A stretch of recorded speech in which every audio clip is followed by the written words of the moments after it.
जब 750 किसान मारे गए, देश के प्रधानमंत्री ने सम्मान और संवेदना के नाम पे 7.5 शब्द नहीं बोले।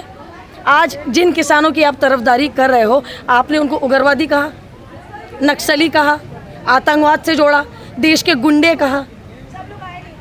वो स्मृति ईरानी को जानती हैं आप? बहुत अच्छे से जानती हूँ, जो हमारे देश की ऐसी मतलब महिला है। पहले वो एजुकेशन मिनिस्टर बनी, क्यों बनी आप सबको मालूम है, उनका एजुकेशन क्या है सबको मालूम है। आप मुझे बताइए, जिस वक्त देश में डॉक्टर मनमोहन सिंह जी जब प्राइम मिनिस्टर थे, तो स्मृति ईरानी ने देश के प्रधानमंत्री को चूड़ियाँ भेंट में दी थी। ठीक है, ये कांग्रेस का कल्चर नहीं है, कांग्रेस की सभ्यता नहीं है कि वो देश के एक प्रधानमंत्री का जो एक पद होता है उसकी जो गरिमा होती है, हम उसको ठेस नहीं पहुंचाएंगे, बिल्कुल नहीं पहुंचाएंगे। हम उस पद की गरिमा का हम सम्मान करते हैं। आज स्मृति ईरानी कहाँ गई है? कहाँ गई? आज तो 900 के पार है। जिस टाइम उनका वो प्रोटेस्ट था तब सिलेंडर 450 हुआ था। आज कहाँ गई? उनकी अंतरात्मा कहाँ गई? मैं एक महिला होकर के मैं स्मृति ईरानी जी से बोलती हूँ, अपनी महिला में अपनी एक नारी शक्ति कहाँ गई उस वक्त? आज क्यों नरेंद्र मोदी की लहर में वो गायब हो चुकी है? यानी मुझे ऐसा लगता है देश के प्रधानमंत्री के सामने बीजेपी के किसी भी नेता का कोई वजूद ही नहीं है। आज स्मृति ईरानी की कोई वैल्यू नहीं है बीजेपी पार्टी में। धज्जियाँ उड़ गई उनकी, यानी आज वो कहाँ चली गई? गायब हो गई, अंडरग्राउंड हो गई। जब लॉकडाउन लगा, अमेठी में उनसे सवाल किया गया कि अब इस वक्त आप क्या कर रही हैं? आपने बड़ा अच्छा सवाल किया सर, मैं इसका जवाब, उन्होंने कहा मैं अंताक्षरी खेल रही हूँ फिलहाल बच्चों के साथ अपने घर में। आप ऐसे लोगों से उम्मीद करते हो कि ये देश का भविष्य बनाएंगे? चाय भी तो पीने गई थी वो। बिल्कुल। अभी देखिए, देश के प्रधानमंत्री चाय बेचने वाले हैं ऐसा मुझे बताएगा। ये बात अलग है, जिस प्लेटफॉर्म पे देश के प्रधानमंत्री चाय बेचते थे, आप भी पता करिए उस समय में वहाँ पे वो रेलवे स्टेशन था भी या नहीं। मैं नहीं बोलूँगी, आप खुद पता करिए, आपका शायद नॉलेज मुझसे ज़्यादा अच्छा होगा। पर विश्वास तो करते हैं ना मोदी जी पे लोग। हम विश्वास, देखिए मीडिया करवा रही है ना, गोदी मीडिया करवा रही है ना। मेरे सामने ले आई, या जितने लोग बैठे, आप मुझे बताइए, देश की महिलाओं से पूछिए, आज देश की महिलाएं क्या चाहती है? उनके बच्चों को अच्छी शिक्षा मिले, अच्छा खाना मिले और वो 2 पैसे अपने सेव कर सके। अरे नरेंद्र मोदी क्या है, महिलाओं की तिजोरियां भी खाली हो गई। एक समय अभी जल्दी से आने वाला है, नरेंद्र मोदी बोलेंगे देश में बहुत इमरजेंसी लग गई है, भाई सब महिलाएं अपने अपने गहने निकाल के देश की रक्षा के लिए दे दीजिए। नरेंद्र मोदी वो चीज़ है। ऐसा क्यों लगता है कि अब ऐसा कहने वाले हैं? देखिए, नरेंद्र मोदी ने रेलवे को प्राइवेटाइज कर दिया, एयरपोर्ट प्राइवेटाइज हो गए। आप मुझे बताइए, ये देश की संपत्ति है, ये किसी एक व्यक्ति की संपत्ति नहीं है। आप मुझे बताइए ना, आज देश की जीडीपी इतनी क्यों गिर गई है? आप मुझे बताइए। आज हम कंपटीशन किससे करेंगे? हम बांग्लादेश के भी नीचे हो चुके हैं, हम नेपाल और भूटान के भी नीचे, यानी हम सिर्फ कंपटीशन सिर्फ पाकिस्तान से करने के लिए रह गए। 56 इंच का सीना किसको बोलते हैं? देश का प्रधानमंत्री को ऐसी भाषा का उपयोग करना चाहिए।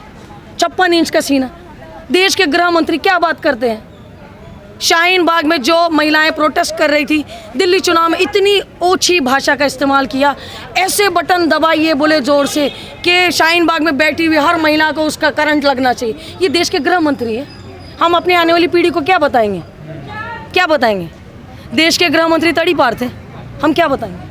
तो लोग तो सुनते हैं ना, उन्हें चुनते हैं, उन्हें सुनते हैं, उन्हें उनकी मानते हैं। देखिए, परिवर्तन आता है, लोगों ने परिवर्तन लाया, लेकिन आज आप देखिए, कभी क्या देश की महिलाएं इतनी त्रस्त हुई थी? इससे पहले पूरे देश का इतिहास उठा के देखिए, कभी इतना बड़ा किसानों का विरोध हुआ है? आप मुझे बताइए, कभी हुआ है? आज लोग त्रस्त हो चुके हैं, लोगों के पास एम्प्लॉयमेंट नहीं है, नौकरियां नहीं है, बेरोजगारी इतनी बढ़ चुकी है, क्राइम लेवल कितना बढ़ रहा है, क्यों बढ़ रहा है? लेकिन वही बात समझ में नहीं आती ना। आप कह रही हैं कि लोग त्रस्त हो चुके हैं, पर जब वोट डालने जाते हैं तब तो बीजेपी को ही वोट मिलता है। देखिए सर, आपकी बात जो है बिल्कुल सही है। हम ये चाहते हैं कि बैलेट पेपर से वोटिंग हो, हम ये चाहते हैं कि बैलेट पेपर से वोटिंग हो। क्यों नहीं कराते बैलेट पेपर से वोटिंग? आपकी बात बिल्कुल सही है। झारखंड में तो नहीं कहा आपने बैलेट पेपर से करवाइए, छत्तीसगढ़ में तो नहीं कहा आपने, राजस्थान में तो नहीं कहा आपने, अभी कह रहे हैं करवाइए ना। आप मुझे बताइए, जब ग्राम पंचायत के चुनाव गोरखपुर में थे, ठीक है, तो योगी आदित्यनाथ इतनी बुरी तरीके से क्यों हारे? वो तो अपनी ज़मीन नहीं बचा पाए। आज भाजपा को ये दिख रहा है कि यूपी में बुरी तरीके से उनकी सरकार जा रही है, इसीलिए इन्होंने कृषि कानून के जो 3 काले कानून है उसको वापस लेने का वादा किया है संसद में। हम उसको विंटर सेशन में वापस लेंगे। इतने दिनों से क्यों नहीं? मैं आपसे बोलती हूँ कि आपके परिवार की कोई व्यक्ति की अगर जान चली जाए मेरी वजह से, मैं आके सॉरी बोल दूँ, माफ़ी मांग लूँ, मैं बोलता हूँ हाँ जी हाँ मेरे से गलती, आपका भाई या आपकी माँ आपका बाप क्या जीवित हो पाएगा? कभी नहीं हो पाएगा। ये देश के प्रधानमंत्री को सोचना चाहिए, सिर्फ मन की बात करने से नहीं आता। देश के लोगों की मन की बात क्या है ये क्यों नहीं जानते? क्यों प्रेस कॉन्फ्रेंस नहीं होती है? क्यों सिर्फ मन की बात होती है? अचानक से नरेंद्र मोदी जी शाम को 8 बजे कभी टीवी पर प्रकट हो जाते हैं, कभी नोटबंदी हो जाती है, कभी जीएसटी हो जाती है, फिर आ जाती है मन की बात। ऐसे तो नहीं होता ना सर। उनकी तपस्या में कहीं कमी रह जाती है। तपस्या, काश उन्होंने कुछ तपस्या सच में देशवासियों के लिए की होती तो आज मुझे ये मोर्चा लेके यहाँ पे खड़ा नहीं होना पड़ता सर जी, मुझे नहीं होना पड़ता।